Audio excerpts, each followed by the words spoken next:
Zotri Qeko, ma në fund po takohemi. Kallëza, më kështu po du me njësë me një pyetje kaq interesante. Nëse veç e fiton Prishtinën, cili ka me kohë ndallimi që kanë me pas qytetarët e Prishtinës me njëherë në 6 mujorin e parë? Se jena tu nije, tu fol, po çka ta merr mendja që ka me kohë në çaj dallimin i 6 mujorit parë? Mendoj që çka duhet qytetarët me vrejt si efekt të parë të dorës së qeverisës lokale është mirëmbajtja e qytetit. Okej.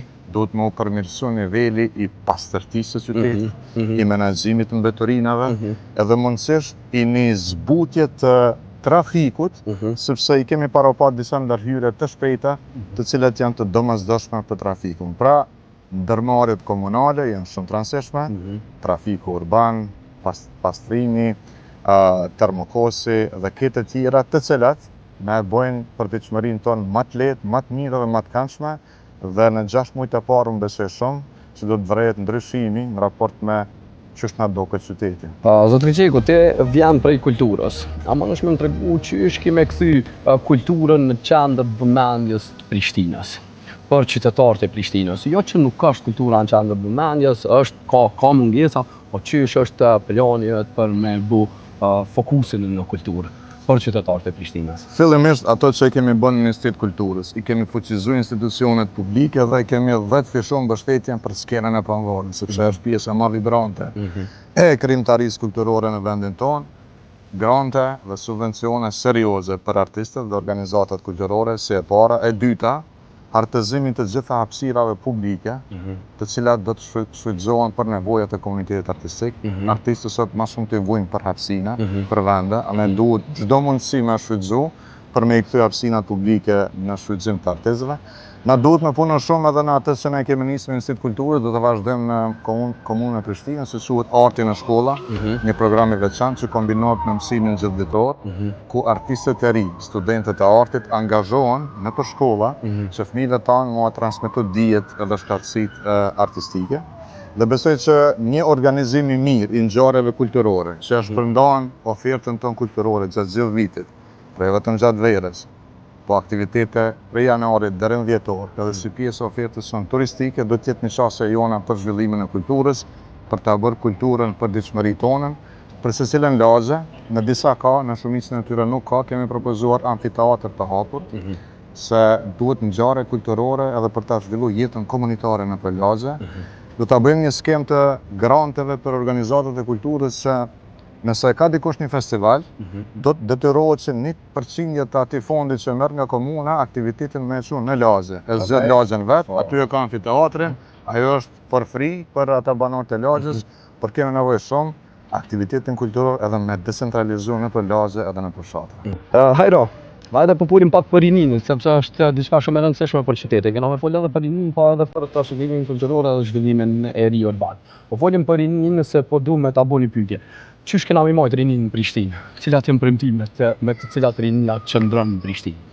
Unë mendoj që i gjithë zhvillimi ekonomik i Prishtinës në të paktën 10 vitet e fundit duhet me u ndërtu mbi shtyllën e aftësisë së trive për t'i përgatit ata për një treg pune që veç është u zhvillu shumë mirë tash. ICT është sektori që edhe po funksion shumë tri, edhe po eksporton shumë. E kemi kriju një diasporë të brendshme, njëse po punojnë për kompaninë ndërkombëtare, edhe po përfitojnë pagat mira, edhe po kanë jetesë të dinjitetshme, edhe s'kan nevojë me lëshu Kosovën. Kemi nevojë me fuqizu sektorin ICT BPO, të ofru skema mbështetje për startupe, për të ofruar edhe hapësirë, sepse këto kanë qenë kërkesat, prandaj është një premtim edhe i qeverisë që do të ndërtohet në Prishtinë një ICT Tower, si hapësirë, edhe për ata që kanë nevojë për hapësirë dhe mjetet punës, por edhe si një training facility që këta me i përfshi sa më shpejt në tregun e punës. E dyta është sektori kreativ. Ne kemi produkt shumë kreativ, edhe artistët, po edhe gjithë industria kreative në vendin tonë. Sot nëse vjen një produksion i huaj, me zero film në Kosovë, dhe investon, e ka një incentiv shumë të mirë, 30% investimeve i kthehen. Dhe kemi tashmë interesim shumë të madh nga produksionet ndërkombëtare. Edhe po shohim produksionet ndërkombëtare. Edhe po vjen shumë më shumë tash, sepse kanë incentive në rabatit, është një skemë që kemi miratuar në qeverinë e Kosovës. Shumë tri tash kanë mundësi me u angazhu si punëtor të këtyre produksioneve. Vullnetarizmi, Prapë kemi një legislacion shumë të mirë tash, por duhet me u njoft puna vullnetare, që të rinj që bëjnë punë vullnetare, me pasur një copë certifikate dhe dëshmije që ajo me njoft dhe si përvojë nesër për portfolio kur aplikojnë për vende punë. Lojrat mesjetare, një mundësi jashtëzakonshme për të rinj. Kur kemi aplikuar në ICMZ, ata na kanë pyetur pse po doni me organizu lojrat mesjetare.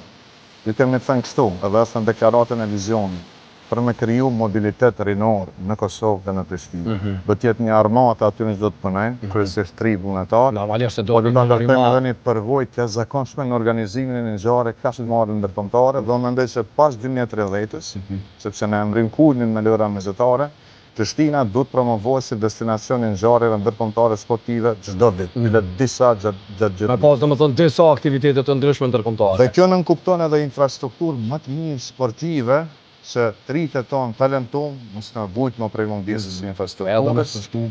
Edhe mos me shku prej vendit, po edhe kur shkojmë, me shku me kontrata shtrejta, me shku me ofertat mira, po edhe ata përfitojnë, po edhe vendi përfiton nga potenciali dhe talenti të. Hajde po diskutojmë vetë edhe për një pjesë tjetër, se e di që është një ndërtim po ndërtohet më të madhe, pa kena me trashëgimi të tillë. Qish ti në gjetë një farë balansimin mes trashëgimisë kulturore dhe si ndërtimit urban që është u bë, që me mujt, me ardhë në një pikë ku shkojnë dy aktivitet. Po të thonë kështu, prapë prej asaj perspektivës të Ministrit Kulturës, se te e den edhe pjesën tjetër, e ke pa edhe pjesën e kulturës, i den trashëgimin kulturore shumë mirë. Mendoj se deri tash, të gjithë e kanë kuptuar që me trashëgimin kulturore kanë seriozisht. Sepse lidhet me një pjesë e madhe e angazhimit tim publik edhe para politikës. Në këtë betejë të restaurimit të qindra monumenteve në këto 4 vite në Kosovë, kemi pas edhe raste të zjarrvënies, edhe të tentim rënimit e të tjera, po ne nuk kemi ndalë. Kështu që këtu porosia po besoj se është dhënë, e të njëjtën do ta vazhdojmë edhe në Prishtinë. Prishtina nuk ka fond dhe nuk investon në restaurim të monumenteve. Investon vetëm ministria, fillimisht do të themelon një fond të veçantë për monumente. Do trashëgimia nuk ka veç identitet, edhe histori, është edhe mundësi, është edhe turizëm për qytetin. Dhe për ato familje që kanë shtëpia të vjetra, sepse qendra historike e Prishtinës nuk ka mundësi për ndërtime të larta, është zonë konservume, po aty në banorëve duhet më avon një perspektivë tjetër ekonomike. Kemi mendu kështu, jo vetëm restaurimet të monumenteve, po dhe revitalizim të tërësisht të zonës historike të Prishtinës.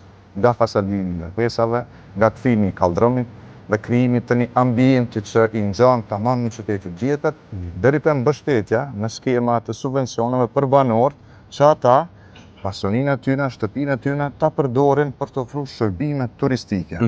Çdo herë qendrat historike të qyteteve janë shumë më atraktive për një turist. Ti shkon edhe në hotel diku me 5 yje, po kur e keni shtëpi të vjetër në një zonë historike, shumë atraktive me thejt aty, edhe pagun më shtrejt, edhe shijon shumë më mirë vendin. Prishtina ka një potencial të jashtëzakonshëm të zhvillimit të zonës historike, si burimi i turizmit dhe i tavënave për qytetarët. E tash që më balancu, mendoj kështu. Kemi nevojë me hartu sa më shpejt dhe me miratu planin zhvillimor komunal. Nga ky dokument del harta zonale. Unë kom propozu kështu. Deri tash u fol veç për koeficientin e ndërtimit. Kush po merr më shumë metra katror, më shumë banesa, edhe në çka kemi përfundu? Kemi përfundu në lagje ku kemi banesa, po tash kur po na lindin fëmijët apo na rriten, s'po kena ku me i qetë në park. Nuk kemi hapësinë me ndërtu një serve. Propozimi është ky, koeficienti mos shujt koeficienti cilësisë së jetesës. Unë jam dakord për ndërtime të larta në zona ku lejohet ndërtimi, po me një marrëveshje, komuna, ndërtuesit dhe banorët ose pronarët e tokave merremi vesh. Në formulën ku ndoshta lartësia e banesave na mundson rritjen e hapësinës publike. Hajde të shkojmë pak më lart në zona ku lejohet ndërtimi i lartë, po të fitojmë hapësinë publike. Që edhe banorët kanë banesa të mira, po mbi gjithat kanë hapësirë për parkim, për parqe, për kënde lojrash, për çerdhe, për shëndetësi dhe për një cilësi të jetesës që nuk është veç vendi ku e bën gjumi. Jeta jonë është më shumë jashtë banesave se sa brenda banesës.